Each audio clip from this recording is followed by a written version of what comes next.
Good morning, good afternoon, and good evening, and welcome back to another edition of Locked On Seminoles. I'm your host, Drake. Today, I am joined by Mr. Max Moody himself down below me, and Dave to my right. That way. Dave, Max, tell folks what we're talking about today. Well, today we're going to do a depth chart breakdown. We're going to talk about the running backs first. And then we're going to talk about the defensive backs, Max. That was almost perfect. Yeah, we're going to talk running backs, defensive backs, show you what we think the depth chart looks like headed into the spring, and you guys let us know in the comments how you feel about it. And as always, folks, thank you guys so much for making Locked On Seminoles your first listen each and every single day. And with that being said, let's move forward with the show. You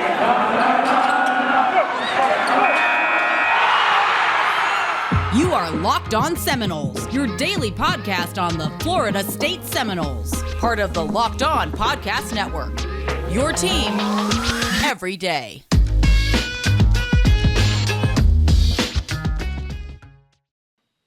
Now, folks, before we dive into this, I just want to be very clear here. Make sure to give 5-star review either on Apple Podcast, Spotify, Stitcher, or wherever you get your podcast from. And as always, we are now on YouTube. Don't forget to like this video, hit the subscribe banner up at the top, and ding the little bell so we can get notifications whenever our newer video drops. But before we get into this, Max, Dave, how are we feeling today, guys? Feeling good. When it's the three of us, I'm used to Max hosting. So, Drake, when I heard your voice, I was still expecting you to say, I'm Max, like, I'm Ron Burgundy. I'm Ron Burgundy? He will read anything you put on the teleprompter. Well, guys, we've got Drake hosting today because I'm going to drive the depth chart spreadsheet. Y'all know I love a good spreadsheet. And without further ado, I will give it to the people right here. We're going to talk offensive backfield and defensive backfield. If you're not on YouTube, don't worry. You are missing out.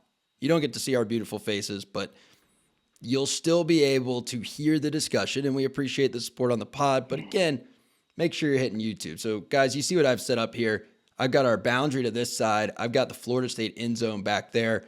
Ignore the fact that we're in nickel coverage in what looks like the red zone. That was just to kind of, give people some context. So, yeah, y'all lead. I'll follow. I'm just getting names down over here. No worries. Let's start off with the running back room because that's something that we've seen a lot of turnover when it comes to running backs because we did lose Treshaun Corbin, who was our RB1 and apparently just got invited to the NFL Combine. Best of luck to him. I bet you he's probably going to be a middle fourth, maybe fifth round pick. And, we talked a lot about Treshuan Ward in the past few weeks. So let's start there.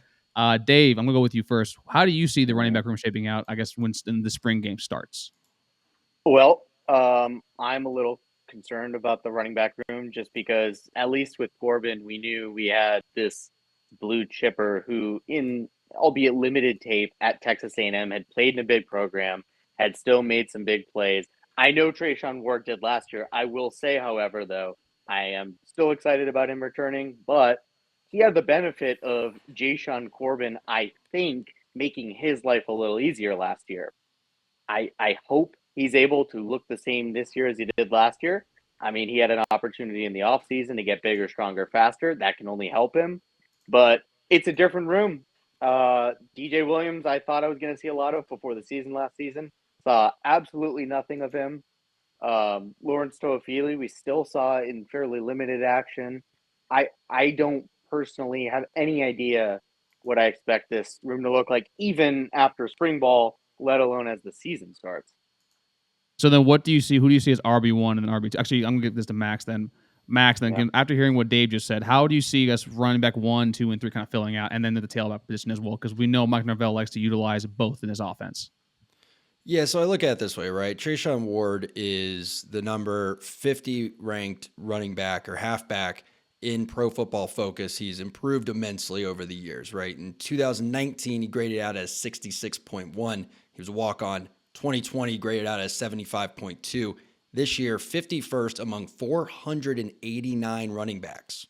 Treshaun Ward, again, 51st against 489 eligible running backs this year. That's a pretty solid back to be coming back. But Dave, I take your point. I think some of that success was probably because of Treshaun Corbin, and he doesn't have a Treshaun Corbin, but he's still getting penciled in at my number one spot over here, simply because I don't see, when I say an every down back, I don't necessarily mean he's going to, be successful on every down. He has his deficiencies, but as far as a running back that can do what will be asked of you on every down, from running up the middle on first down, running to the outside, pass blocking on third down, coming out of the backfield, catching the ball downfield, and catching screens. He's he is your most complete back. But I really want to touch on DJ Williams, because I said this before, and I don't think DJ Williams not seeing the field that much this past year was necessarily like a discreditation of his abilities. I think you just had, again, 2 running backs in the top 50 running backs according to Pro Football Focus. I don't know if y'all watched Twitter over the weekend and saw Jashaun Corbin literally carrying 5 dudes into the end zone, getting invited to the NFL Combine. And then you had your scat backs, right? You had your Lawrence Toafili and you had your Ja'Kai Douglas to come out of the backfield. It's like, where did DJ really fit in there? I just don't think there was anywhere for him to pop up for air. But when you don't have Jashaun Corbin as your big muscular back, I think you're probably going to see DJ Williams at this number 2 spot behind Treshaun. That's where I'm going to push back a little bit on that. I'm also a big fan of DJ Williams since his days at Auburn. I'm actually going to put a name on there that's actually not on the list right now. I think Trey Benson, the Oregon transfer we just got, is actually going to be the running back 2. I mean, by the way, they basically just honed in on him like when he entered the transfer portal, and then you kind of don't hear that much about DJ in practice or anything like that. And you hear about Trey Benson's probably one of the faster kids on the team.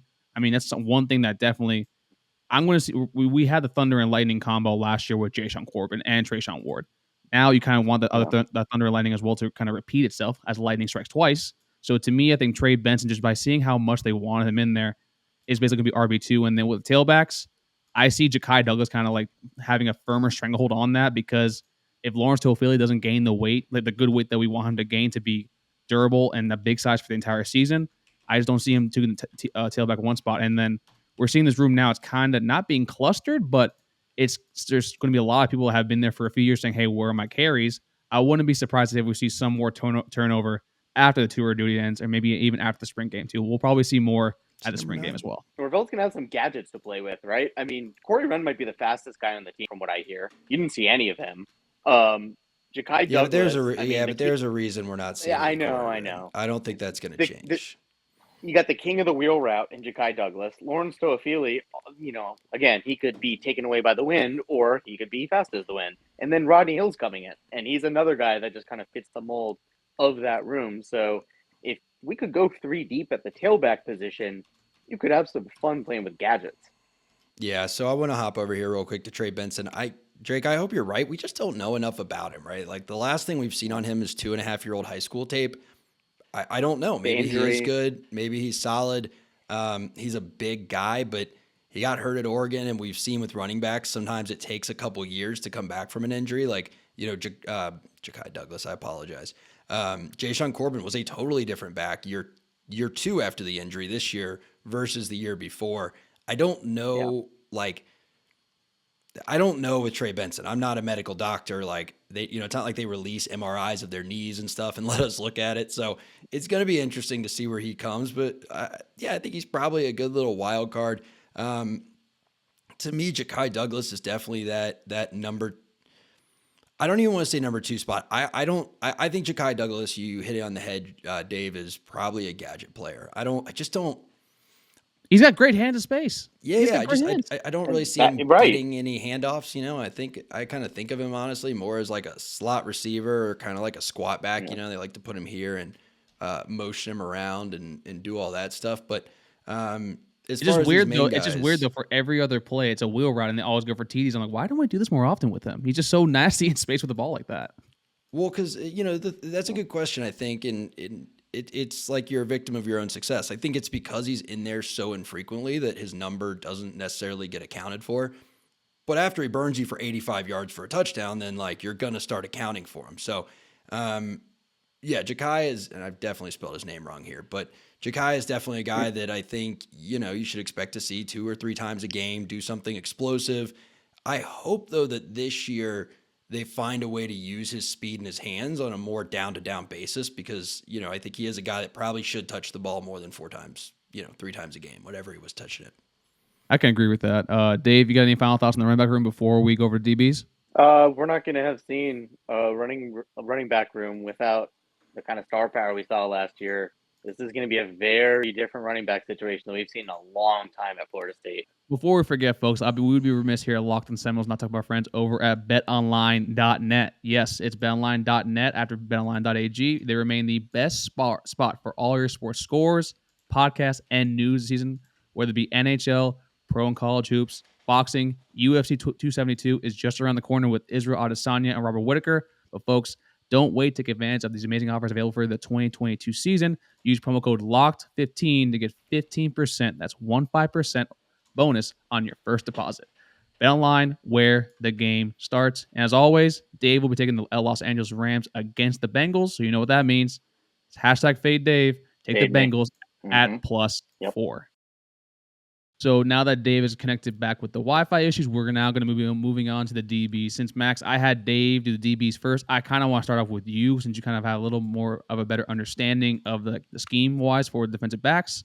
I want to ask you, who do you see, I guess, moving forward being the starting corners for this team? I think the safeties, we kind of know it's going to be Jammie Robinson and either a combination of Akeem Dent or maybe Renardo Green if he is healthy. So I kind of want to get your thoughts on who's going to be your CB1, CB2, and nickelback slot. Yeah, I mean, look, I think there are a couple ways that you could go with this, and I'm going to answer it with y'all's favorite law school answer, and that is don't say it depends. No. We're not I want doing a definitive Numbers, answer from names. you. We need names, sir. Names. Cell phone numbers, socials. All right. Yeah, so for me, I think that you're going to go with, I don't know. Again, it depends. It's hard to do like a cornerback one because that's just not how this defense seems to operate. Throw me the ball, Drake. I'm just saying you have it. Well, no, but this is an important point. It's like when you watch this defensive backfield, you have one of the deepest backfields in the conference, and it doesn't really make sense, in my opinion, to be like, all right, this is our number one guy, because you've got like Amarion Cooper, right, who is a young guy, really came alive towards the end of the year, and you're probably going to want him covering people, but then you got like Sidney Williams, who's playing safety for the most part, but if you get into a red zone situation, do you bring him down to corner because he's a thumper? And if someone tries to run on the outside, he'll literally throw a receiver off of him and kill that guy as he goes for the pylon? Probably. I'll put it this way. I think Akeem Dent, probably your best in one-on-one coverage. I think Travis Jay has your most potential, but for reasons we're not going to get into, I don't think he's ever going to play meaningful snaps for you. It's just he hasn't gotten himself there, and I have no reason to think he's going to do it.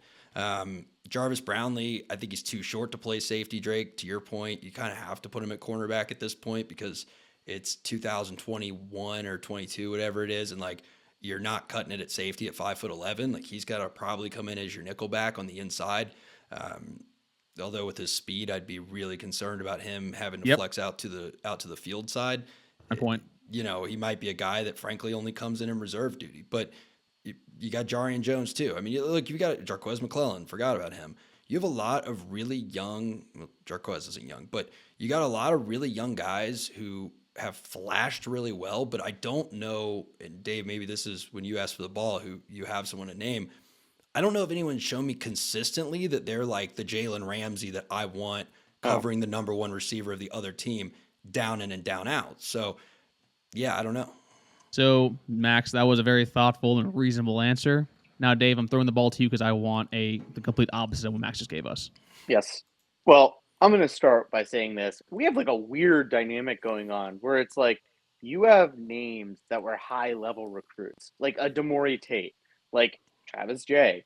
Those guys should have breezed their way through as starters and right into the draft, just like the chosen ones at DBU at Florida State. That hasn't happened, and now it's to the point where we're not even sure those guys are going to be playing minutes. The guys who are going to be playing minutes are Jarvis Brownlee. Jarvis Brownlee will be starting as a cornerback on this team. Drake and I agree with you. I think he should probably be playing safety. He is in the mold of the Colts' old safety, Bob Sanders. That guy hits at 120 miles an hour, and I love to see it. He tries his hardest on every play at corner, but he gets beat. It happens. Yep. But he's going to start. He is one of your best corners, I think. I think Max mentioned another name. I expect Amarion Cooper to probably start at the other spot on the other side of the field. it's funny because Kevin Knowles, I would have said, was like a lock to start at the third corner position in the nickel, covering the slot. Didn't he get a little worse? Like he started off really hot, and then he got a little worse the last couple of games of the season. He had a middle stretch in the middle between the games where he started off really hot, he performed poorly, but closed the season out actually very, very well. I think he also had like an injury around the same time too, struggling. Right. So, I mean, those are probably your three, but behind that, like you have Greedy Vance coming in that I expect to see some minutes. I forgot about Greedy Vance. Yeah. I mean, I got to think the coaches liked him if they took a guy at a position that they had no reason to take in the transfer portal, which to your point earlier, Max, they had to have taken Trey Benson for a reason too. Like you don't waste a spot at those two spots when you need so much else. You don't really like those guys. So I expect Greedy Vance to play, especially if one of them goes down to an injury. Yeah, and we have about like 16 kids on scholarship to be defensive backs. So to me, Yeah. this is basically a loaded room. And we didn't even mention Brandon Gant. We didn't even mention Jerry and Jones. We didn't even mention Demorie Tate, who was the last true 5-star consensus-wise that we got. Oh, I mentioned it. Anyways. But before we get into the safety talk, because that's basically something that we want to discuss with Akeem Dent, maybe a Jammie Robinson, who we haven't discussed yet, or even a Ronaldo Green, or Demorie Tate. Folks, let me talk about our friends over at Rock Auto. Max, you used Rock Auto before, right? I have, man. I'm actually, I'm pretty handy with a car, and my old Jeep used to break down all the time, and I've used them for everything from alternators to fuses to that's pretty much the gambit of it, right? And then I think I got a serpentine belt from there once too. And isn't the beautiful thing with rockauto.com is that not only is it a family-run business, but it's like 30, 50, or maybe even sometimes 80% cheaper than if you go to name brand stores? Well, it's cheaper, but the thing with Rock Auto, seriously, that I enjoyed about it is like you can get parts for about the same price on Amazon, but with Amazon, they don't catalog the car parts that well. So like Rock Auto has, if you guys work on cars, a really good hybrid of they catalog it like the parts stores you go to, right? Where it's very easy to know exactly which part you need for your make and model, year, any special edition you may have.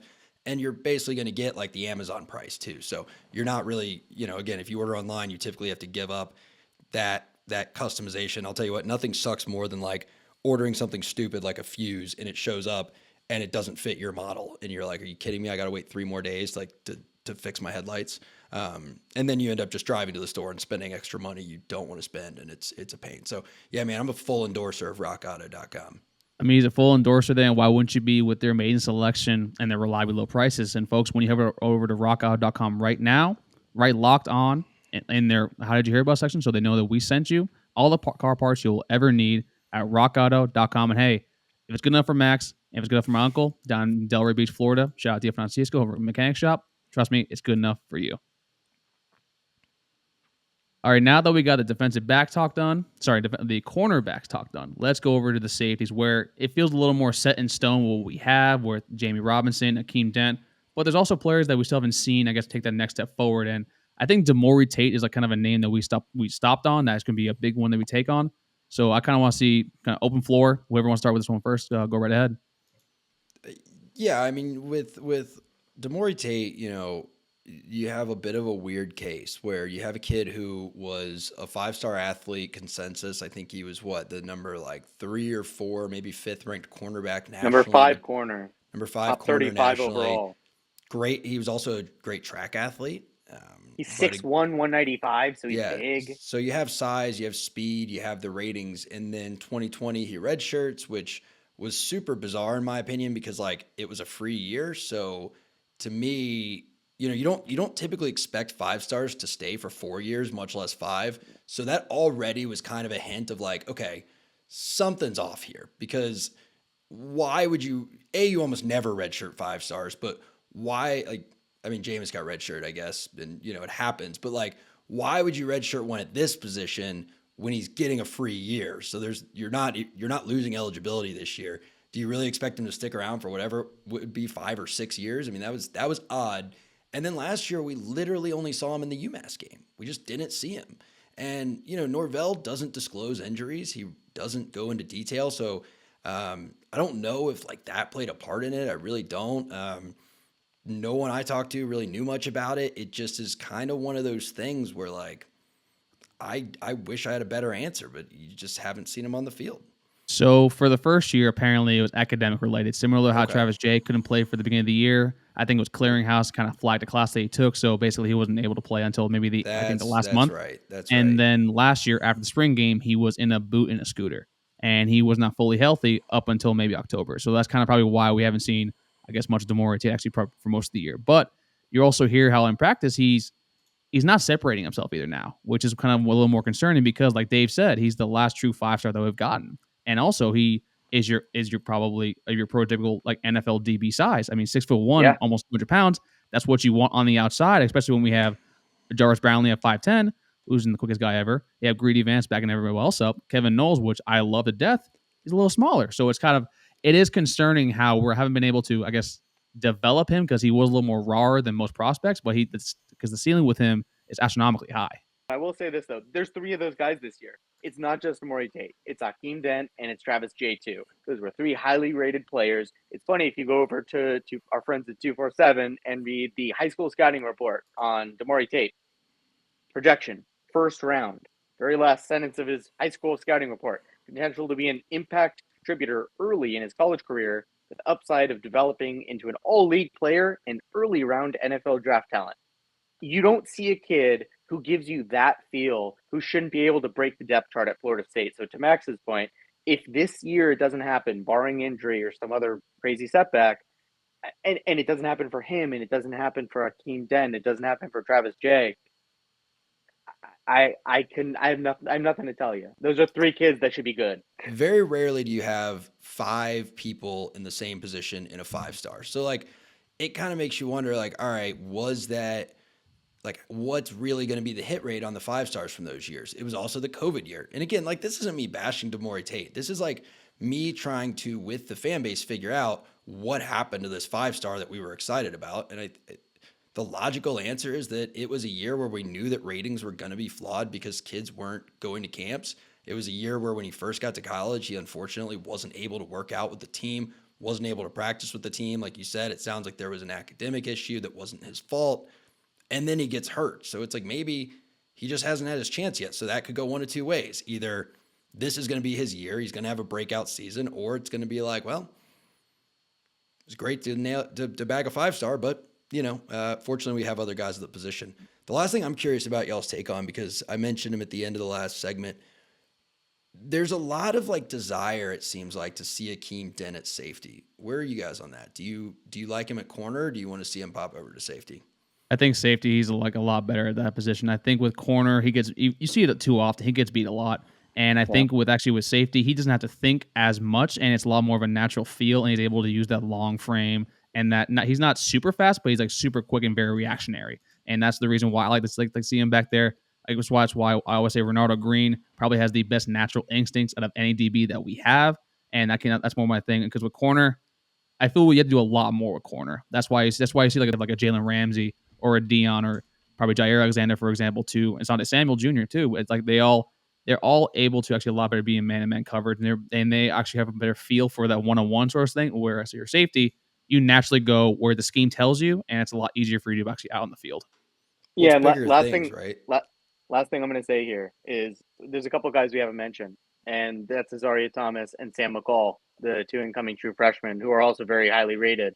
And what's going to be interesting is if you see any, or especially a lot of any of the 2 of them this year, that means you're going to see some transfers in the offseason because people are getting pushed off the depth chart, people that are veterans in the scheme and were probably just as highly rated as recruits, but that ship's come and gone. So true freshmen. We probably should have talked about Sam McCall, huh? But I just don't see. I mean, honestly, that's the depth of this room. I think he'll play and contribute, and I think it's like what Drake, what you said about Julian Amella at the offensive line position yesterday, where like if he comes in at reserve, you're not going to be like, oh my goodness, we're screwed. I would love to see Sam McCall get some playing time, but I hope this room is a little too good for him to be like a day one starter because he is fresh out of high school. Like I would love to see him get, I don't know, maybe 100 snaps this year, maybe even less, maybe like 60 or 70, right? But, and remember, we're playing teams like Duquesne and we're playing Georgia Tech. Like that I don't mind. But yeah, if I see him out there starting against like Miami, that means that either something really, really bad has happened to the room or it didn't develop like we need it to. And that would be worrisome. I mean, they're great backup plans, right? Like Azaria Thomas and Sam McCall. Those are kids that, like, we don't want them to start, but, like, I'm not going to, like I said yesterday, I'm not going to freak out when Kevin Knowles goes down or Murray Cooper goes down or Renardo Green goes down. Those are kids that I'm very stoked on, and we're stoked to have you guys here each and every single day at Locked On Seminoles. As always, you can follow me at Tally_Drake. You can follow Max at MaxMovie17.